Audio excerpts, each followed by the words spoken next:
Jesus said to his disciples, there was this really rich guy who had a chief of staff, but he learned that his chief of staff was swindling him. So he called in the chief of staff and he said, what's this I hear about you?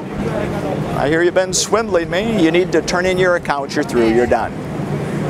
The chief of staff said, oh no, what am I going to do now? I'm not going to have a job. I'm too weak to dig ditches. I'm too proud to beg.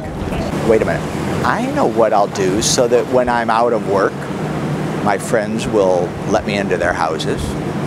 So one by one, he called in those who had accounts payable.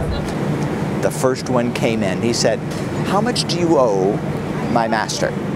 The first debtor said, I owe 900 gallons of olive oil. The chief of staff said to him, quick, take your bill, sit down and write on it 450 gallons of olive oil. The next guy came in. The chief of staff said, how much do you owe? He said, I owe 1,000 bushels of wheat. The chief said, quick, write on your bill 800 bushels of wheat. Now, when the rich man heard about what his chief of staff had done, he actually commended him because he was so shrewd, he was so clever. Because the people of this world are more clever in using the things of this world than are the children of light. Listen up. Make friends for yourself by using worldly riches so that when it's gone, you'll be welcomed into heavenly habitations.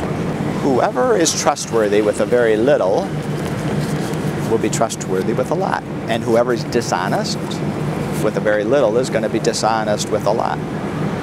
So if you have not been trustworthy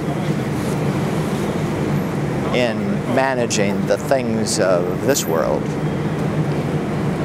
who's going to trust you with real riches? And if you haven't been trustworthy in handling somebody else's property, who's going to give you your own property? You cannot serve two masters.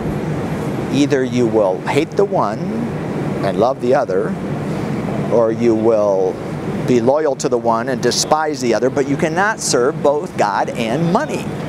Now the Pharisees were there listening to all this, and the Pharisees really, really liked money, so they started sneering at Jesus, and Jesus said, well, you're the ones who are trying to justify yourself in front of everybody else here, but God is the one who looks deep into your hearts.